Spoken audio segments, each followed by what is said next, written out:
सर्वांना नमस्कार. जयनाथ. आपण चैतन्य पीठाच्या YouTube वाहिनीवरून गेल्या सुमारे 6 वर्षापासून आत्मसंवाद ही प्रबोधन मालिका नियमितपणे प्रसारित करीत आहोत. या प्रबोधन मालिकेमध्ये आपले सद्गुरू आदरणीय बाबा महाराज आपल्याला बहुमोल अशा वेगवेगळ्या विषयांवर प्रबोधन करीत असतात. आजचं हे पुष्प 300वं पुष्प आहे. ही महाराजांचीच कृपा आहे की आपण 300 पुष्प याची केली आणि कुठेही खंड न पडता अखंडितपणे आणि नियमितपणे आपण प्रसारित केली आहे. गेल्या काही पुष्पांपासून आदरणीय बाबा महाराज आपल्याला श्री दत्त पुराण याविषयी प्रबोधन करीत आहेत. आत्मसंवादाच्या मागील पुष्पात आदरणीय बाबा महाराज श्री दत्त पुराणावर प्रबोधन करताना म्हणतात, आदरणीय बाबा महाराज पुढे सांगतात की शंकराचार्यांनी एके ठिकाणी वर्णन केले आहे की परमपूज्य वासुदेवानंद सरस्वती स्वामी महाराज हे कलियुगात अवतरलेले साक्षात भगवान दत्तात्रेयच आहे. त्यांनी दत्तभक्तांसाठी एक अद्भुत केलेली रचना म्हणजे श्री दत्त पुराण आहे. आपल्या शास्त्रात 26 स्मृतींचे वर्णन केले आहे. त्या सर्व स्मृतीमध्ये वेगवेगळेपणा हा देश कालानुरूपामुळे आला आहे. एखादे कर्म करताना श्रुती स्मृती पुराणोक्त फलप्राप्ती असं म्हणतो. आजच्या पुष्पात स्वामी महाराज गृहस्थाश्रमाविषयी काय म्हणतात ते आपण बघणार आहोत. ते सांगतात की जे गृहस्थाश्रम स्वीकारून भक्तीने यज्ञानेच विष्णूचे पूजन करतात ते क्रमाने शाश्वत कैवल्यपती जातात.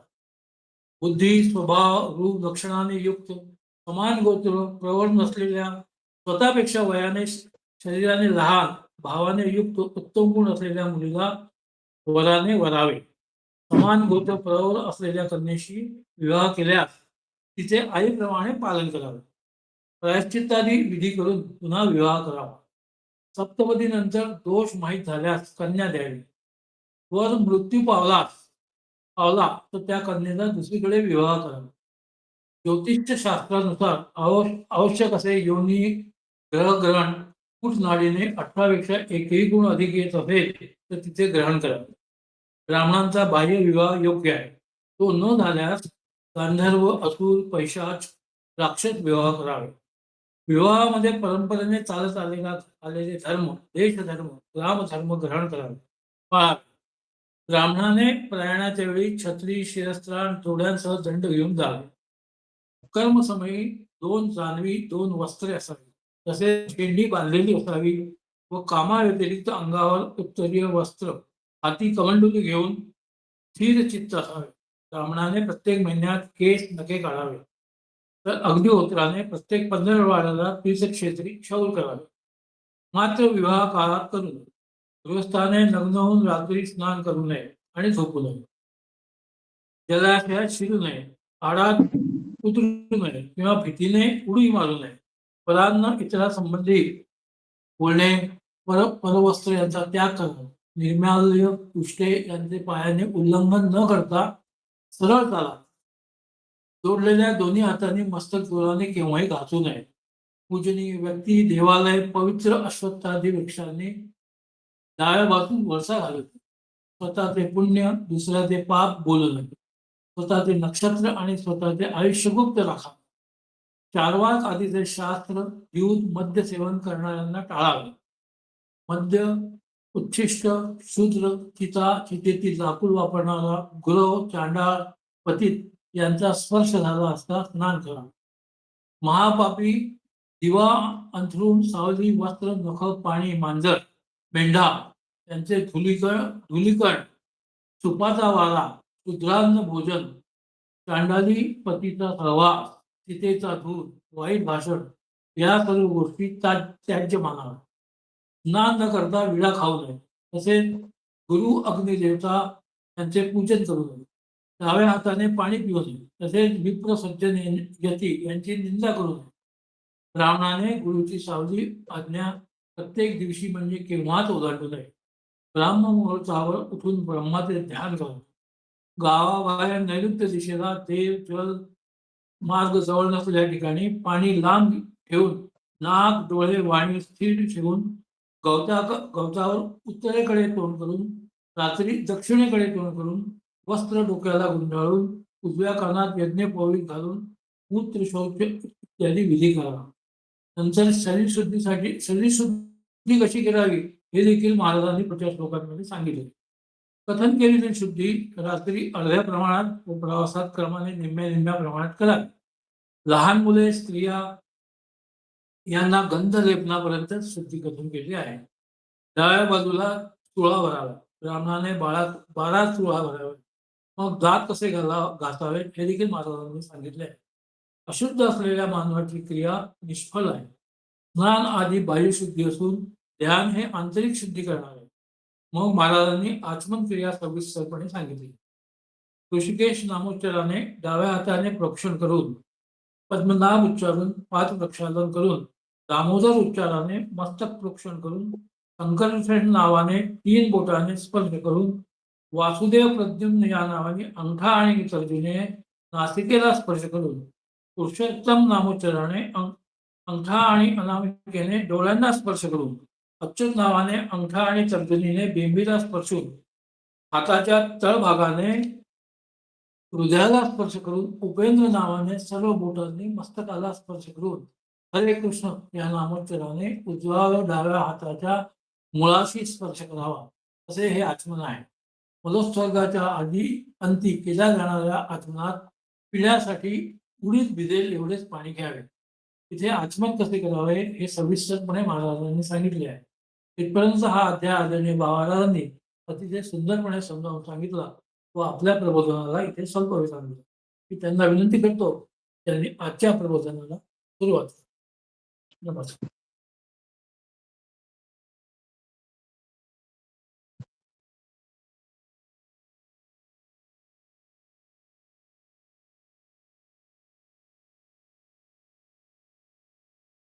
अनुसूयाति संभूतो दत्तात्रेयो दिगंबरा मर्तृगामी स्वभक्तानां उद्धरतां भव संकटा.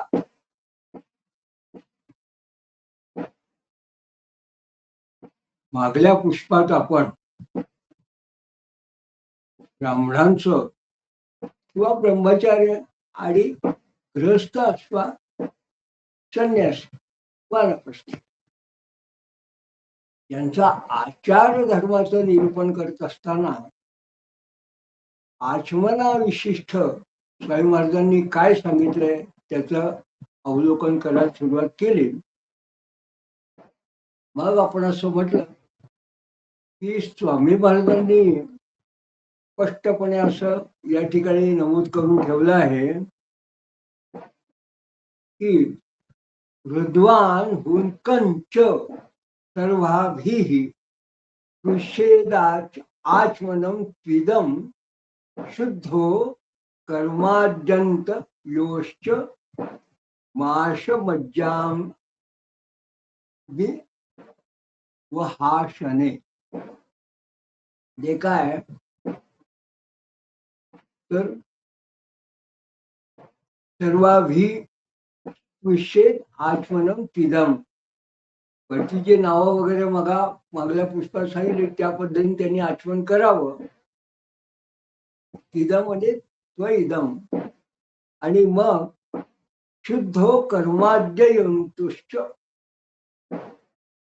म्हणजे शुद्ध कर्माची क्रिया जी असतात, शुद्धी मलोत्सर्गानंतर करायच्या वगैरे ज्या क्रिया असतात त्यावेळेस सुद्धा आचमन करायला पाहिजे असं जे शास्त्र आहे. त्यावेळेला आचमनात जेव्हा आपण आचमन करतो तेव्हा त्या आचमनात जेव्हा पिण्यासाठी पाणी घ्यावं, आचमन ते किती घ्यावं तर तळ हातामध्ये आपण जेव्हा आचमनाची मुद्रा करतो तेव्हा उडीद भिजेल एखादा उडदाचा जर कण असेल तो जर त्यात टाकला, उडदाच्या एखाद्या डाळीचा कण, तो भिजेल एवढ्याने आचमन करा. माशमज्जा अंबी व हाशने असे त्यांनी म्हटलं. पण गुरुचरित्रामध्ये आचमनांचे विविध प्रकार पाहिले. त्यात त्यांनी असं सांगितलं, अपान वायू शब्द जाहल्या, मोखटे काही देखल्या आचमन करावे. वीराचरण करावे. त्यात आणखी सांगितले की प्रत्येक वेळी जर काय तुम्ही काय केलं, काही तुम्ही असं बघितलं तरी आचमन करायला पाहिजे. आपण वाईट त्यागात आचमन करा. अमुक काही झालं, जांभई आली, आचमन करा. मग याच्याकरता गुरुचेच सांगितलेलं शास्त्रार्थ काय आहे? तर जेव्हा प्रत्येक ठिकाणी पळी पंचपात्र आणि आचमन करण्याकरता पळी भांडवगैरे जर नसेल, मग काय करावं? तर श्रोत्राचमन करावं. याला संदर्भ काय आहे की अग्नी पराश्च वेदाश्च वर्णार्के इंदवायवाः विप्रश्च दक्षिणे करणे नित्यम तिष्ठन्ति देवता. या ज्या 7 देवता आहेत, या 7 देवता या विप्राच्या किंवा ब्राह्मणाच्या किंवा आचमन करणाऱ्या व्यक्तीच्या कानाच्या ठिकाणी असतात, कर्णाच्या ठिकाणी. अग्नी पराश्च वेदाश्च वर्णा अर्के इंदवायवाः विप्रश्च दक्षिणे करणे, त्याच्या दक्षिण करणं म्हणजे वाम देव दक्षिण. ब्राह्मणाच्या दक्षिण करण्याच्या ठिकाणी इतक्या सप्त देवता आहे ती, असं गुरुचरित्राने सांगितलं. पण यांना स्पर्श केला की आचमन केल्यासारखं म्हटलं, गुरुचरित्रकारांनी सांगितलं, आणि त्याला श्रोत्राचमन म्हटलं. ते कृती म्हणून सांगतो की श्रोत्राचमनम, असं तुम्ही कानाच्या पायांना स्पर्श लावला की त्याला म्हणतात श्रोत्राचमन. असाही शास्त्रामध्ये आचमनाकरता एक पर्याय त्यांनी सांगितला. जेव्हा जलविण करणे अगत्य करणे होय, पाणी नसेल तेव्हा. पण आचमन कसं करावं हे एक विशेष पद्धतीने सांगितलं. केव्हा केव्हा करावं हे महाराज या ठिकाणी सांगतात आहे. पुढे ते म्हणतात की आचमन वगैरे सगळं झाल्यानंतर स्नानादी वगैरे कसं करावं. तर गुरुचरित्रात 36-47व्या अध्यायामध्ये जो विस्तार आहे, तोच विस्तार या ठिकाणी संक्षेपाने महाराज सांगतात आहे. ते देशकाल स्थिती सापेक्ष त्या पद्धतीने ते सांगतात आहे. पण हे जे ते सांगतात ते त्याला प्रमाण मात्र हे स्मृती ग्रंथ आहे. विशेषतः अतिरी स्मृती हा सुद्धा त्याच्यामध्ये महत्वाचा आहे. महाराज म्हणतात बीजो अपसु गोविषा प्रातः स्नानायाम मध्यंदिने मृदा भिक्षुर्व्रती त्रिकालंनो चिरंटी शिरसा सदा. हे ब्राह्मणानं सकाळी गोमय लावून स्नान करा. बीजो अपसु गोविषा प्रातः, आणि मध्यान्हकाळी माती लावून स्नान करावं. स्नानायान मध्यंदिने मृदा, माती लावून, दुपारी माती लावून. आणि संन्यासी आणि वनात राहणाऱ्यांनी यश असतील भिक्षुर्व्रती त्रिकाल, म्हणजे संन्यासी आणि वानप्रस्थी असे वनात राहणारे जे असतील त्यांनी त्रिकाळ स्नान करावं. त्रिकालम नो चिरंटी शिरसा सदा, आणि सुवासिनींनी, चिरंटी म्हणजे सुवासिनींनी, नो शिरसा सदा म्हणजे नेहमी डोक्यावरून स्नान करू नये. तर म्हणजे विस्तार जर आपण म्हटलं भावार्थाने, तर वेणी घालून कंठाच्या गळ्याखाली स्नान सुवासिनी करावं. त्याला आपण न्हाणं असं म्हणतात डोक्यावरून. ते बुधवार आणि शनिवार सोडून इतर वारी डोक्यावरून मंगल स्नान केल्यास दोष नाही. म्हणजे केव्हा केव्हा मंगल स्नान करू नये हे त्यांनी सूचित केलं, असं ग्रंथकारांनी भाष्यकारांनी लिहिलंय. हे भाष्य महाराजांनी त्यांच्या संस्कृत टीकेत म्हटलेलं आहे. पुढे महाराज म्हणतात प्रवत्यात्मा सरंध्रो तो वित्यस्तानम विशोधनम मात्र मांत्राग्नेयाद्य अशक्तस्य संधू पाश्चाय भूषितैः. जे शरीर हे सच्छिद्र असतं, त्यातून स्त्राव होता घामाचा वगैरे, म्हणून नित्यस्नान हे शरीराचं एक प्रकारे शुद्धीकरण आहे. नित्यस्नानम विशोधनम, म्हणून शरीराचं शोधन शुद्धीकरण याच्याकरता नित्यस्नान करावं. पण जे अशक्त असे असतील, ज्यांना नित्यस्नान करायला समर्थ नाही, असमर्थ, यांनी अग्निमंत्राने मांत्रा अग्नेयाद्या, जे अग्निमंत्राने वगैरे किंवा भस्मादिकांच्या स्नानानंतर जे भस्म वगैरे लावावं अग्निमंत्र म्हणून, आणि गंधादी कपाळी लावून संध्या करावी. या ठिकाणी त्यांनी पर्याय असं सांगितला की एखादा जर का अशक्त असेल, जरी असेल, त्यांनी नित्यस्नान जर त्याला नाही करता आलं तर त्यांनी भस्मस्नान करावं, अग्निस्नान करावं. म्हणजे अग्निचे मंत्र त्यांनी म्हटलं ते करतायत. आणि स्नानं कशी कशी असतात ते आपण गुरुचरित्रात किंवा गुरुसंहितेत बघितलं. सूर्यस्नान काही लोकांनी म्हटलेलं आहे. आणि एक ओळी मला याच्याकरता आठवते की जगद्गुरु दर्शन मात्रे स्नान होय. त्यांचं किंवा संतांचं दर्शन झालं तरी ते स्नानासारखंच आहे. पण अशा पद्धतीने स्नान करून मग कपाळाला गंध लावावं आणि मग संध्या करावी. पुढे महाराज म्हणतात की हट्ट्या बहिना अर्कयुक्ता उत्तमा मध्यमा अधमा प्रातःसंध्या परात्वा परा तत् सा अर्कार कोणाच भान्विता. म्हणजे तारकायुक्त आणि तारकाहीन आणि सूर्यमुक्त, हड्या बहिना अर्कयुक्ता, अशी जी संध्या म्हणजे कुठल्या वेळेस तर ब्राह्ममुहूर्तावरती. ब्राह्ममुहूर्तावरती काही वेळा तारका म्हणजे तारे दिसतात आणि काही काळ तारकाहीन असा असतो. त्यावेळेस तारका दिसत नाही पण सूर्य उगवलेला नसतो. आणि किंचित मात्र सूर्योदयाची अशी ती जी लालिमा वगैरे असती, विशेषतः ब्राह्ममुहूर्त सकाळचा मुहूर्त असतो, ती संध्या उत्तमा उत्तमा मध्यमा अधमाहा, ही संध्या उत्तम मध्यम अशी प्रातःकाली संध्या आहे. याचा अर्थ काय आहे?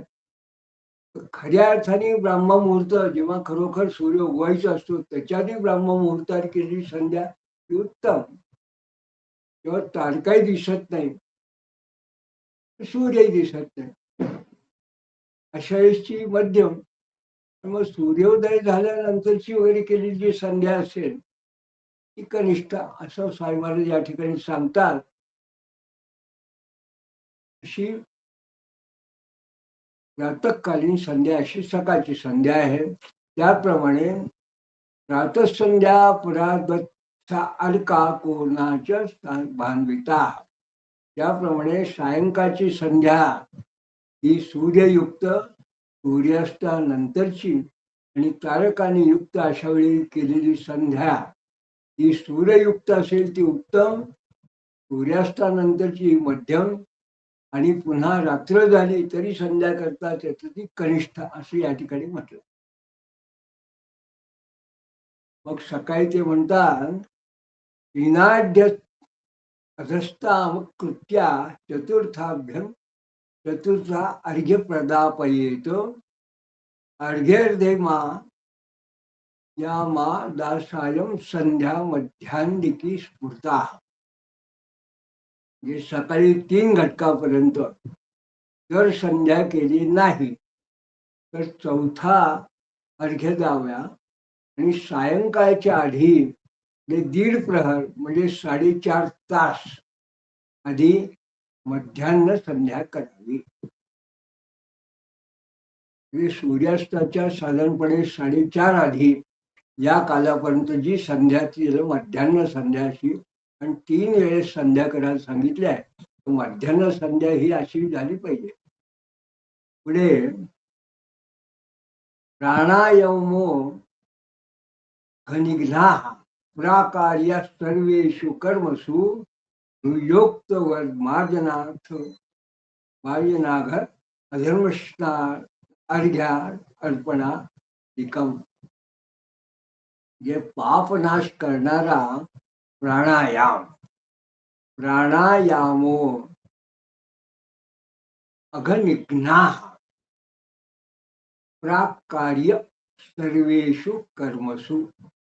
जे पापनाशक असा जो प्राणायाम आहे हा सगळ्या कार्यामध्ये आधी करावा किंवा करायला पाहिजे. नंतर मग सांगितल्याप्रमाणे गृह्योक्त म्हणजे आपापले जे ग्रह्य आहे ज्याला गृह्य सूत्र म्हणतात, मग गौतमाचं आहे, आपस्तंभाचं आहे, जैमिनीचं आहे, हे जे जे काही असतील आपापल्या शास्त्राप्रमाणे वेगवेगळ्यांच्या ज्या शाखा आहेत त्याप्रमाणे ते त्याला म्हटलं गृह्योक्त. हे जे असतील त्याच्यात सांगितल्याप्रमाणे गृह्योक्त व मार्जना अधर्मक्षणा अर्घ्यादी तर्पणाधिकम. मग त्याच आपापल्या पद्धतीने तुमच्या ग्रंथात जे असेल, तुमचा ग्रंथ तुम्ही यजुर्वेदी असाल त्या पद्धतीने, ऋग्वेदी असाल त्या पद्धतीने, कृष्ण यजुर्वेदी किंवा अन्य जे असाल त्या पद्धतीने तुमचा जो ग्रंथ असेल प्रिय सूक्त असतील त्या पद्धतीने तुम्ही आपापल्या पद्धतीने करा. मग त्या पद्धतीने तुम्ही मग मार्जन अधर्मक्षण अर्घ्य प्रदान आणि अर्पण वगैरे सगळं करावं. हे सगळं संधीचं वर्णन जेव्हा ते करतात तेव्हा ते असं म्हणतात, उपविश्य क्षमां प्रार्थ्य भूतान्युत्सार्य भाव येतो यथा अंगमात्ममात्म्यात्मान देव्या तद्रूपमे कधीही. ते खाली बसून पृथ्वीची प्रार्थना करून आणि भूतनिस्सारण करून गायत्री मंत्रानं स्वतःच्या ठिकाणी एकाग्र बुद्धीने स्वतःच्या आत्म्याला तद्रूप झाल्याची भावना करावी. या 3 भाग काय आहे? उपविश्य क्षमां प्रार्थ्य, पृथ्वीची खाली बसून प्रार्थना करायची. भूतानुत्सार्य भावयेत, आणि भूतांचं निस्सारण करायचं. आणि मग यथा अंगमात्मा आत्म्यानं देव्या तद्रूपमे तधी, म्हणजे गायत्रीच्या ठिकाणी एकाग्र बुद्धीने स्वतःच्या आत्म्याच्या ठिकाणी ती भावना करायची. हे एका श्लोकात महाराजांनी अगदी संक्षिप्त सांगितलं. एखाद्या सामान्य माणसाला जर कळलं नाही तर त्यांनी काय करावं? त्यांनी जर संधीचं पुस्तक पाहिलं किंवा एखादा जो माणूस नित्य संध्या करतो त्याला जर विचारलं तो असं सांगतो की संध्या आपण जेव्हा करतो तेव्हा बसल्यानंतर आधी पृथ्वीला हात लावतात आणि मग पृथ्वीची क्षमा मागण्याचा किंवा पृथ्वीची स्तुतीचा एक श्लोक आहे. पृथ्वीत्रया धृता लोका, हा जो श्लोक आहे, धार्म्यम मान देशी पवित्रम कुरु आसनम, पुरुषासनम. पृथ्वीत्रया धृताम लोकां त्वाम करे विष्णुना धृता. अशा पद्धतीने पवित्रम कुरुचासनम म्हणजे ही एक प्रकारची जणू काही पृथ्वीला केलेली प्रार्थना आहे. मग त्यानंतर मग अपवित्र पवित्र वा सर्व अवस्थागतो यश स्मरेत पुंडलिकाक्ष, हे पवित्रीकरण जसं असतं भूतशुद्धीचं, त्याच्यावर अपक्रामांतरी ये भूता ये भूता भूमी संस्थिता, हे भूता भूमी करता असते नश्यंतु शिवाज्ञया. त्याला म्हणतात भूतनिस्सारण. हे श्लोक असे म्हणायचे असतात. आणि मग स्वतःच्या आत्म्याच्या ठिकाणी गायत्री मंत्राच्या साह्याने जर का तद्रूप आपल्या ठिकाणी जायची भावना करायची असेल तर मग काय करायचं, त्याला म्हणतात न्यास. गायत्री मंत्रेला न्यास येतं. काही ठिकाणी एकाच पूर्ण गायत्री मंत्राने न्यास करतात, तर गायत्री मंत्र न्यास करायचं म्हणजे तर श्रोत्यांना कळावं म्हणून मी या ठिकाणी मुद्दाम सांगतो की ते एका गायत्री मंत्राने संक्षिप्त न्यास कसे. भू हृदयान महा भुवा शीर्षेन महा स्वाहा शिखाय वौच्यत कौचाय होम नेतृत्वया दौषड भृगो देवस्त धीमहि अस्त्राय फट धियो यो न प्रचोदयात. एका गायत्री मंत्रामध्ये व्यारतीवर या षडंग न्यास करतात. असं हे न्यास आहे. हे 3 या पद्धतीने करावे. मग आर्ष दैवत छंदांशी स्मरण अक्षरपूर्वकान न्यासान् कृत्वा स्थितो ध्यात्वा देवीम अष्टशतम जते. जे ऋषी देवता छंद यांचं स्मरण करून अक्षरपूर्वक न्यास करून कीर्तेने गायत्री देवीचं ध्यान करून 108 असा गायत्रीचा जप करावा. आपण गुरुचरित्र जे नेहमी वाचतात किंवा ऐकतात त्यांना माहिती आहे की आपण म्हटलं की ऋषी कोणचा आहे तर विश्वामित्र ऋषी. गायत्री ही देवता. गायत्री हा छंद आहे.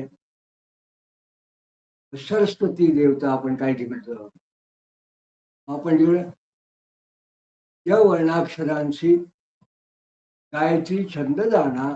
विश्वामित्र ऋषी गायत्री छंद जाणा असं आपण जेव्हा गुरुचरित्रात म्हणतो तेव्हा या ठिकाणी संपूर्ण गायत्रीचा ऋषी जो आहे तो गायत्री आहे. देवता ही जी गायत्री सुद्धा देवता आहे. छंद सुद्धा गायत्रीचा आहे. म्हणून ज्यांचं स्मरण करायचं. आणि या ठिकाणी महत्वाची गोष्ट काय आहे की अक्षरपूर्वक न्यास करायचे.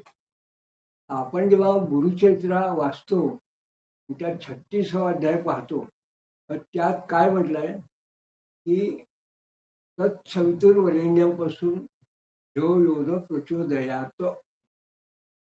हा 24ही अक्षरांचं न्यास सांगितलेला आहे. याला म्हणतात तर शरीरन्यास. म्हणजे पायाच्या तळव्यापासून घोट्यापासून ते मस्तकापर्यंत आपल्या शरीराच्या विविध ठिकाणी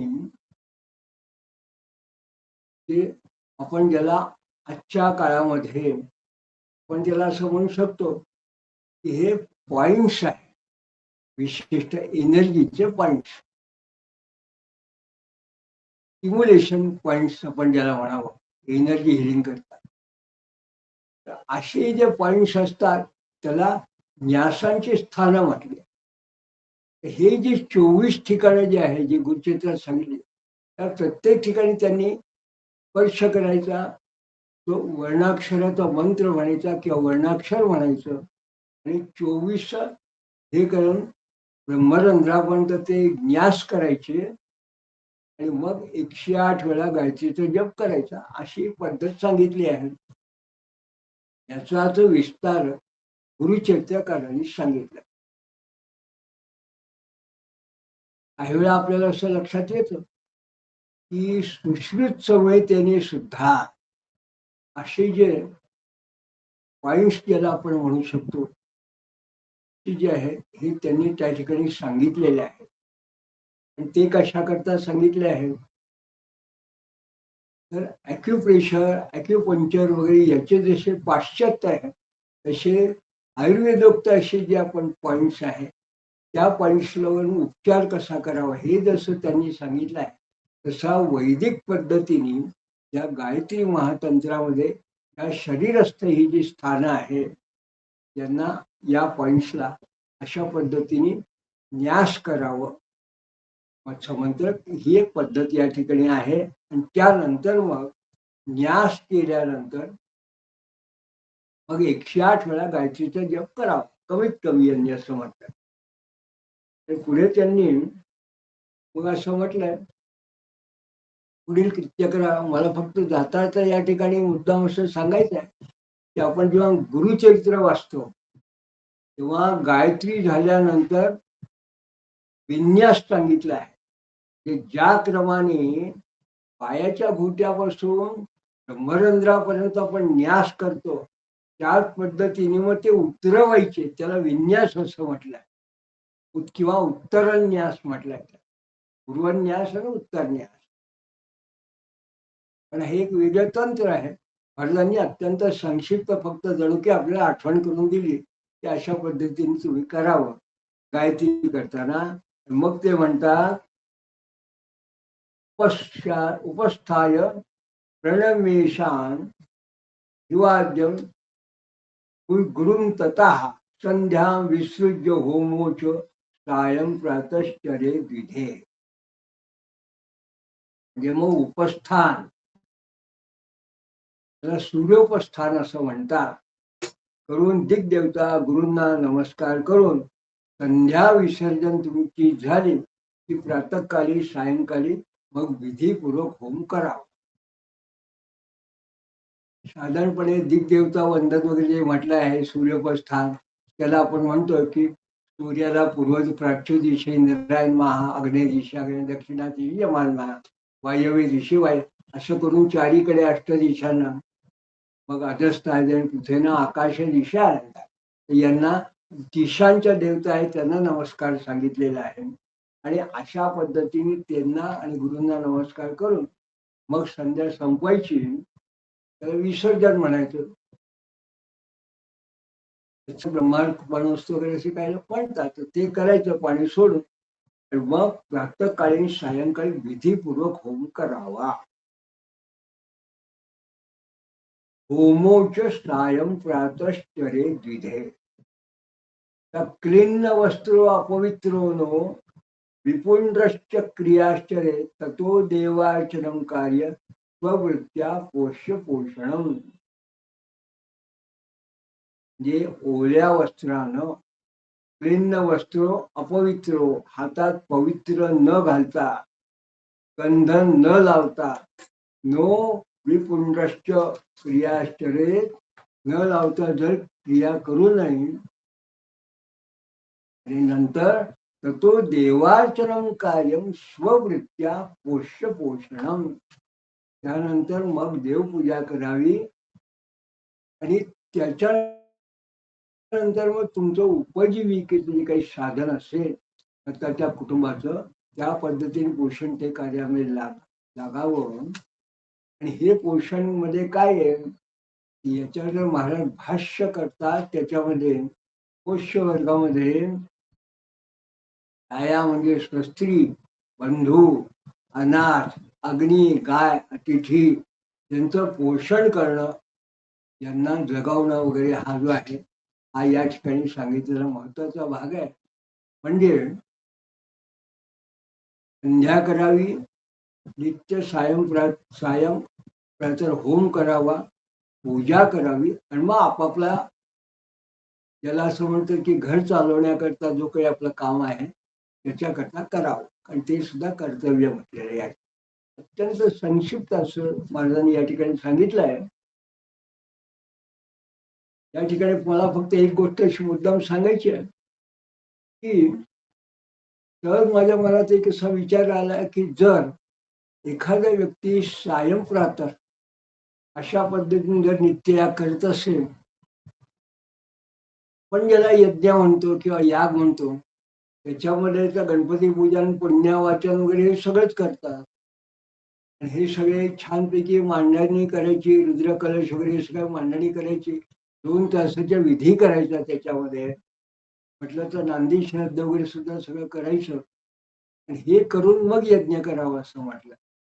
या ठिकाणी ते अग्निहोत्र सायंकाळचं यज्ञ ते एवढं रोज कसं करायचं. म्हणजे हे अग्निपूजन आहे, अग्न्याध्यान आहे. किंबहुना हा एक प्रकारचा पूजनामधला कर्मांग होम आहे. नित्य कर्मातला कर्मांग होम अशा पद्धतीचा आहे. नित्य जर का यज्ञ करायचा असेल त्याला हे सगळे सोपस्कार करायला नको. तुम्ही संध्यावंदन करता, देवाची पूजा करता, षोडशोपचार पूजा तुम्ही जी नित्य पद्धतीने करता, सूक्त वगैरे म्हणता आणि होम करता, हा या ठिकाणी महाराजांचा उपदेश आहे. मग याला शास्त्रांनी असं म्हणते की वैश्वदेव करावा, म्हणजे प्रत्यक्ष आहुती टाकाव्या. ते होम करत नसतील सायंपर्यंत, त्यांनी किमान सकाळी एकदा करावा, वैश्वदेव करावा. आणि या पद्धतीने जेव्हा दत्तपुराण पहिल्यांदा मी वाचलं आणि अनेक वेळा त्याचं चिंतन केल्यानंतर मला असं लक्षात आलं की वैश्वदेव तंत्राने जर का घराची शुद्धी होत असेल, कारण ग्रंथात सांगितलं आहे की चुल्ली पल्ली वगैरे जे काय आहे, चूल आहे, जात आहे, भट्टी आहे, जात आहे किंवा उखळ आहे किंवा हे सगळे जे असतात, तिरसुणी आहे, या सगळ्यामध्ये तृण तिथे असेल, बारीक दाणे वगैरे असे काही पसरलेला कचरा असेल, त्यांनी जे कृमी होतात ते दूर होण्याकरता, डास वगैरे आपण आजकाल म्हणतो, त्याच्याकरता दूर होण्याकरता वैश्वदेव करावा. अशा करता वास्तू ही तुमच्या घरापुरती का होईना, पण एक अशा पद्धतीची सूक्ष्म पर्यावरण व्यवस्था आहे. त्या ठिकाणी डास वगैरेची उत्पत्ती होऊ नये म्हणून जर का तुम्ही नित्य अशा पद्धतीने अग्निहोत्र जर शक्य नाही, पण वैश्वदेव तंत्राने तुम्ही जर केलं, देवपूजा करता, तर पूजांते कर्मांग होम पद्धतीने जर तुम्ही यज्ञ केला, नाही रोज करता आलं तर केव्हा तरी महिन्यात एकदा केला, नाही केलं तर वर्षात केला. म्हणून त्याच्यातूनच आपण ज्या दत्तपुराणावर हे सूत्र दिले त्याच्यावरून वास्तुशुद्धीकारक दत्तयाग होम ही संकल्पना आपण समोर आली. या पद्धतीने आपण हळूहळू शास्त्रा अनुकूल आणि देश काळ स्थिती सापेक्ष असा हा दत्तयाग होम आपण त्रिपदी परिवार आज प्रचलित केलेला आहे आणि तो गेली 25 वर्ष अभ्यासपणे सुरू आहे, हे आपल्याला दिसून. पुढे महाराज असं म्हणतात, स्ववृत्त्या जीवना भावात गुरुवान पे अद्य पेद्य अन्य वार्तया जीवेचा निंदया नैव हीन वृत्त्या कुटुंबपी अपी. की स्वतःच्या वृत्तीने जीवन जगणं जर शक्य नसेल, स्ववृत्त्या, मी अमुक एक काम करतो, मला ब्रह्मकर्माचं काम करतो, मला ब्राह्मण वृत्ती वगैरे कर्मकांडावर मला करतो, पण त्यांनी जर मला उत्पन्न होत नसेल, मला काही ठराविक काम नसेल, तर त्यातून म्हणजे आजकाल थोडक्यात म्हटलं त्यात काही इन्कमच होत नसेल, पोट पाणी चालत नसेल, तर मोठं संकट आलं असता किंवा पूर्वात पेद्य अन्न वार्तया आणि जीवेचा निंद्या विद्यंद्या किंवा अशा वेळेस जर तुम्हाला काही करणं शक्य नाही, तर मग हीन वृत्त्या कुटुंबपी, तर शास्त्र किंवा वैश्य वृत्तीने योग्य पद्धतीने उपजीविका चालवावी. म्हणजे तुम्ही क्षात्र कर्म करायला किंवा वैश्य कर्म करायला हरकत नाही, म्हणजे शेती करू शकता किंवा मिलिटरीमध्ये जाऊन तेही तुम्ही काम करू शकता. पण हीन वृत्तीने, केवळ वृत्तीहीन म्हणून काही नाही, तरी त्याच पद्धतीने हे मी कसं करू असं म्हणून कुटुंब मी चालवणार नाही, मला शक्य नाही म्हणून नुसतं पडण्यापेक्षा अशा वृत्तीने त्या व्यक्तीने कुटुंबाला राहू नये. हे या ठिकाणी अत्यंत सूचक असं वाक्य महाराज म्हणतात. एक संदर्भ, नैव हीन वृत्त्या कुटुंब अपि, त्यांनी आणि त्याच्या मंडळींनी फक्त मी आत्मुक आहे हेच केलं पाहिजे, नाहीतर तर राहू नये. पुढे कृतस्तंध्या कृतोपस्थो ज्ञानुष्ठाश्च कुशांजली सोंकार व्याहृती देवीं षोडशी दत्त दृग जपेत. जे संध्या आणि उपस्थान करून गुडघ्यावर दर्भासह अंजली जोडून आकाश आणि पृथ्वीच्या मध्यभागी दृष्टी लावून ओंकार व्याहृतीसह गायत्रीचा जप करावा.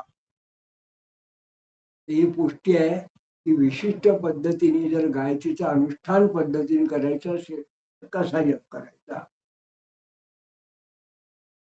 तर उपस्थ पद्धतीने म्हणजे काय, तर डावा पाय जो असेल तर डाव्या पायाच्या मूल भागी उजव्या पायाचा मूल भाग ठेवणं ज्याला उपस्थ असं म्हणतात. म्हणजे एक प्रकारचं आपण ज्याला आसन म्हणतो त्या पद्धतीने. आणि गायत्री मंत्र कसा म्हणावा, ताम पच्छो ताम पच्छो अर्धश्च टहा सर्वां वेदान सांगांश स्वशक्तितः तिष्ठन्ना तिनो व्रजन्वान ध्यायेत अल्पम जपेत ततः. हे गायत्री मंत्र नंतर एकेका पादाने किंवा पादाच्या अर्ध्या भागाने अंगासह यथाशक्ती सांग वेदांचा जप उभं राहून किंवा बसून किंवा जाता जाता करावा. ते ज्याला ब्रह्मकर्म म्हणतात, वेदांचा काही भाग वाचणं वगैरे हा करावा. आणि अनध्याय असल्यास थोडा जप करावा. जे काही कारणाने शक्य झालं नाही किंवा आपल्याला शक्य नाही तेव्हा. पुढे नित्य तर्पण महाराज सांगतात. आपण बरेच वेळा तर्पण वर्षात 1-2 वेळाच करतो, ते सुद्धा सामुदायिक वगैरे आपण सुरुवात केलं म्हणून विपरी परिवारा त्या ठिकाणी महाराज म्हणतात, निवितम कंठलभ्याशम रक्षासंस्थम तु पित्रकम प्राचीनाम वितमन्यासस्थम सूत्रम तू उपवीतकम. ते माळेसारखं जानवं ऋषींसाठी आणि उजवीकडील अपशुभ्य पितरांच्या साठी डाव्या बाजूकडील नेहमीप्रमाणे असलेलं यज्ञपीठ हे देवांसाठी असतं. म्हणजे त्या त्या पद्धतीने आपण जेव्हा आपण तर्पण करतो त्या पितरांकरता, देवांकरता, ऋषींकरता त्या त्या पद्धतीने करायचं असतं. ते गुरुजी आपल्याला सांगतात. या ठिकाणी महाराज म्हणतात, पर्जन्य अल्पालख कराग्रमध्यादिषु यथाक्रमं तीर्थ पैत्रं कायदेव वाग्नेयं ब्राह्मण उच्यते. म्हणजे तर्जनी थोडी खाली, सरळ हात खाली आणि कराग्र मध्ये यामध्ये यथाक्रम पितृतीर्थ, देवतीर्थ आणि आग्नेय किंवा ब्रह्मतीर्थ असं म्हटलं आहे. याचा अर्थ पण जेव्हा असं करतो ते, असं करतो ते आणि असं करतो, हे ज्या पद्धतीने जेव्हा पाणी सोडतो तेव्हा याला विविध ब्रह्मतीर्थ, पितृतीर्थ, ऋषतीर्थ म्हटलेलं आहे. आणि तळ हात जो आहे त्याला अग्नितीर्थ म्हटलेला आहे, असं म्हटलंय. आणि का असं म्हटलंय तर पितृषी देवा दानोपस्पर्श कार्यम चरेतु ते नाहोतिया विना दानम शक्त्या दद्यात किमप्युत. म्हणजे त्या तीर्थावरती, म्हणजे हाताची जी तीर्थ आहे त्यावर त्या पद्धतीने यथाविधी पाणी सोडून देव, ऋषी, पितर त्यांना पाणी सोडून संतुष्ट करावं तर्पणात. नंतर दानादी कार्य करावं. आणि या ठिकाणी महाराज असं म्हणतात की दानाशिवाय एक दिवस घालवू नये यथाशक्ती जसं शक्य असेल तसं काहीतरी दान करत राहावं. दान शक्त्या दद्यात किमप्युत नाहो तित्या द्विना. काहीतरी मदत करावी. दान म्हणजे पैसे दिले पाहिजे असं नाही, मदत करणं हा सुद्धा एक प्रकारचा दान. पंचयज्ञ परित्यागी ब्रह्मा हा पाप भूकच ब्रह्मयज्ञ सुकृदेव भूत पितृ नृयज्ञकाः कार्या प्रातः सायमन्ये फलांबैवाद्यैरे संभवे आयांतम अतिथिं सुक्त्या भोजयेच्छ हितो मुदाः. जे वैश्वदेव न करणार तो ब्राह्मण जर एखादा वैश्वदेव करत नसेल, तो त्या ब्राह्मणाचं ब्राह्मण्य नष्ट करणार आहे. आणि वैश्वदेव जर न करून एखादा ब्राह्मण जेवत असेल कर्मकांडी, तर तो पापांना भक्षण करणार आहे. या ठिकाणी महाराजांनी वैश्वदेवाचं आपल्याला महत्व सांगितलं. जेवण कुठे करावं, तर गुरुचरित्र काळात त्यांनी म्हटलंय, महाराज वैश्वदेव न करत्या घरी जेवू नये. जो ब्राह्मण वैश्वदेव न करी, तर त्यात म्हटलंय. तेच आपल्याला या ठिकाणी संक्षिप्त दिसतं. मग ब्रह्मयज्ञ हा एकदाच सकाळी करावा. त्यानंतर देव भूत पितृ मानव यज्ञ हे यज्ञ करावे.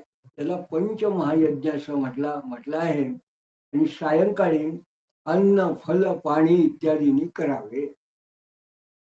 सायंकाळी करावे. मुख्य म्हणजे आलेल्या अतिथीला गोड बोलून आनंदाने यथाशक्ती भोजन घालावं. याला मनुष्य यज्ञ म्हटलं आहे. तर आला जर का 12 वाजता जर माध्यान्हकाळी जर अतिथी आला, तर त्याला भोजन घालावं. अतिथी त्याचा सत्कार करावा असं सगळे ग्रंथ सांगतात, गुरुचरित्र काळ सांगतात, आचार धर्मकार सगळे सांगतात.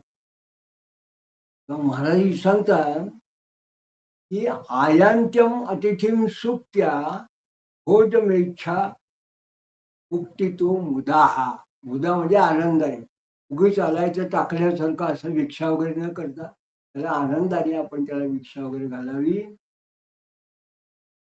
आणि अज्ञात गोत्राणाम अपि भोज्याः पंक्ती विवर्जयेत भुंजित वृद्ध बाला देशुद्धान वाघ येतो जसाहा. हे थोडक्यात अनोळखी, आपलं गोत्र नाव वगैरे ज्याला माहित नाही किंवा आपल्याला माहित नाही असं जो कोणी जेवणार असेल आगंतुक, त्याच्या पंक्तीचा त्याग करावा. म्हणजे त्याच्यावर एकदम सहसा जेवू नये. आणि घरातले जे भुंजितम वृद्ध बाला देशुद्धान्न, घरातली जे वृद्ध असतील, बाल असतील, जी मंडळी असतील घरातली, त्यांच्या समोर वाणीवर त्यावा घेऊन वाघ येतो अंजसाहा. वाणीवर जागा घेऊन विशेष न बोलता त्या अन्नाचं शुद्ध सेवन करावं. परोक्षपणे जेवताना जेव्हा घरची सगळी मंडळी असतील, तेव्हा कुठला तरी विषय काढून बोलून वगैरे तो विषयाचा भोजनाचा रसभंग करू नये. जेवताना उगीच आरडाओरडा वगैरे करून सगळं असं करू नये, असं अप्रत्यक्षपणे महाराज सूचित करतात.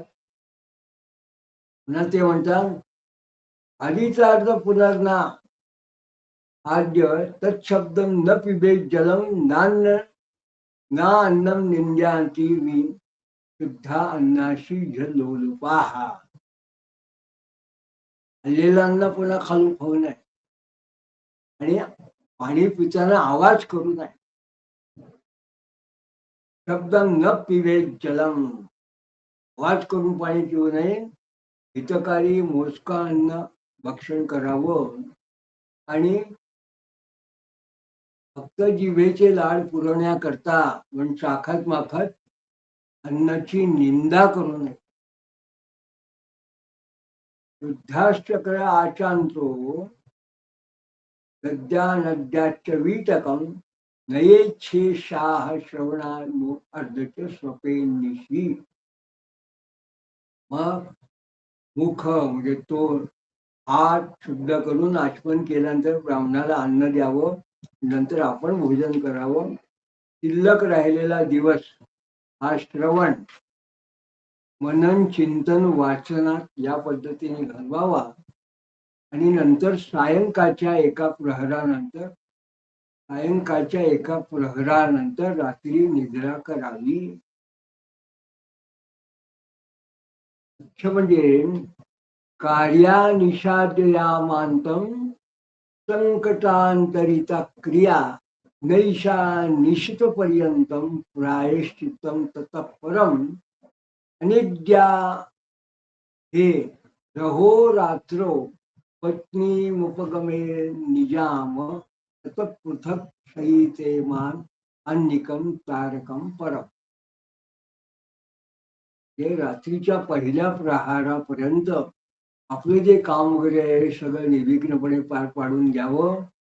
मग रात्रीच्या मध्यकाल्यापर्यंत उत्तम दिवस पाहून मग जे काही मघा, रेवती आदी नक्षत्र वगैरे असते तेव्हा श्राद्ध दिवस वर्ज्य करून श्राद्धाच्या पूर्वीच्या दिवशी, अष्टमी, चतुर्दशी, पर्व काळ असताना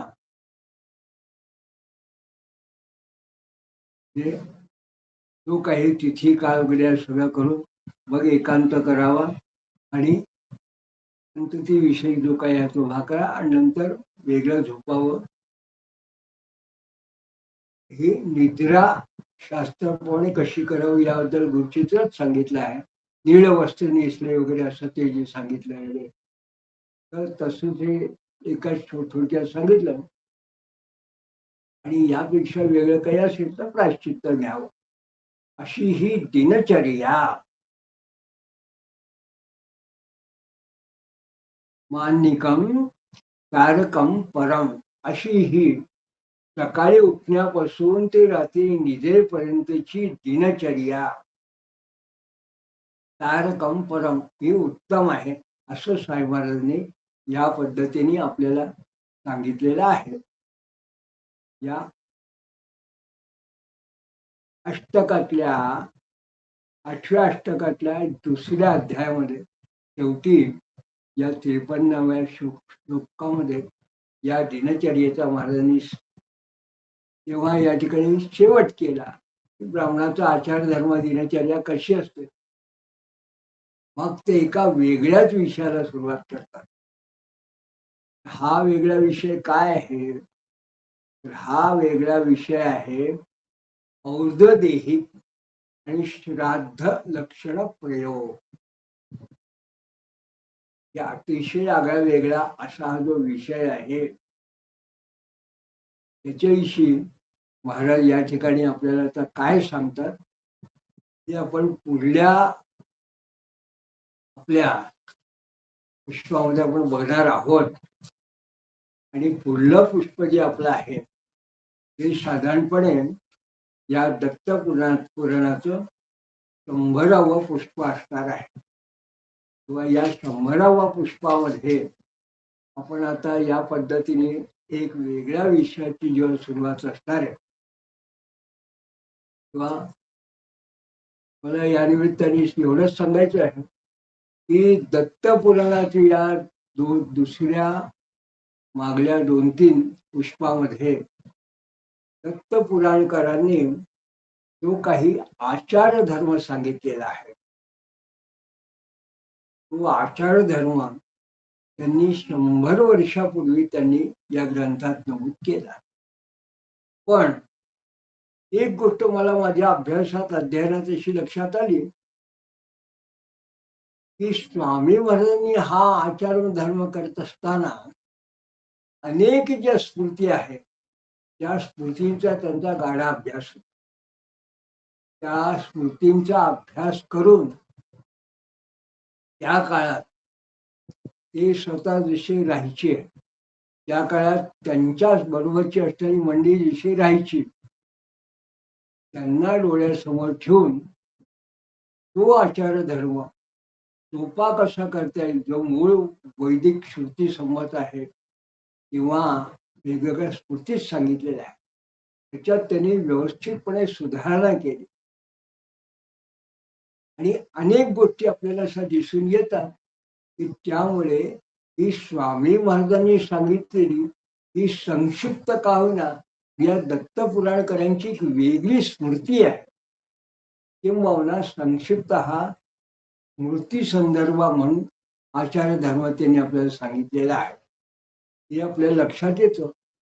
आणि यातलं बरंचसं जे महाराजांनी उपदेश सांगितलेलं सूत्र आहे की ज्याच्या पूर्वीच्या अन्य ग्रंथांशी वेळ त्यांचा होत नाही, किंबहुना अन्य सूत्रांना त्यांनी सुधारून त्यांच्या काळाला अनुरूप असं केलं आहे. आणि इथं वडील जे करती तया नाम धर्म ठेवितो. म्हणून धर्माचरण जर करायचं असेल, अध्यात्म क्षेत्रात पुढे जायचं असेल, त्यांनी जो आचार धर्म सांगितला आहे त्या जे जे ज्या प्रकारे करणं शक्य आहे तेव्हा यद्याचरती श्रेष्ठ तत्व देवे सर्व जना यत प्रमाण सकृते लोकस्तदनु वर्तते. त्यांनी जे प्रमाण करून ठेवलेले सांगितलंय त्याप्रमाणे आपण आचरण करण्याचा प्रयत्न केला. मला या ठिकाणी मुद्दाम हे सांगावं लागतं आठवण म्हणून की जेव्हा जेव्हा मी दत्तपुराण सुरुवातीला वाचित असेल मग मला जेव्हा स्वामीमहाराजांनी यज्ञाचं महत्व सांगितलं, अग्निहोत्राचं महत्व सांगितलं, उपयोग सांगितला, तो आत्मशुद्धीकारक आहे, आरोग्यवर्धक आहे, पर्यावरण वातावरण शुद्धीकारक आहे, वास्तू शुद्धीकर आहे, किंबहुना स्वतःला उपचारक असा आहे आणि पुष्टीवर्धक आहे. आणि आमच्या स्वतःच्या श्रौत ज्याला आपण म्हणतो विचार त्यात त्यांनी असं म्हटलंय की प्राणो यज्ञेन कल्पताम, वाघ यज्ञेन कल्पताम, मनो यज्ञेन कल्पताम, चक्षुर्यज्ञेन कल्पताम, यज्ञो यज्ञेन कल्पताम. या यज्ञामुळे आमचं प्राण उत्तम राहावं, ते डोळे उत्तम राहावे, आमची श्रवण यंत्र म्हणजे आमची श्रवण शक्ती उत्तम राहावी, आमचं मनोयज्ञेन कल्पना आमचं मन सुद्धा उत्तम राहावं, मनबुद्धी चित्तवृत्ती हे सगळं उत्तम राहावं. आणि कशा करता कशामुळे ते यज्ञाने. आणि अशा प्रकारचा हा जो आत्मयज्ञ आहे हा व्यवस्थित उपासना यज्ञ हा चालत राहावा. व्यावहारिक हा जो यज्ञ आहे तो यज्ञ करण्याकरता या दत्तप्रभूंचे हे दत्त पुराण आहे आणि त्यांचे जणू काही दत्तावतार स्वामी महाराजांनी आपल्याला जे प्रमाण सांगितलं म्हणून आपण हा दत्त याग समोर आणला आहे. त्याचा सुद्धा अधिकाधिक लोकांनी अवलंब करावा म्हणजे आपली आपल्या सद्गुरूंना एक प्रकारची ती सेवा ठरेल. आज या ठिकाणी सांगून मी महाराजांना वंदन करतो, दत्त महाराजांना वंदन करतो. आज या ठिकाणी आपण स्वल्प विराम घेतो आहे. अवधूत चिंतन श्री गुरुदेव.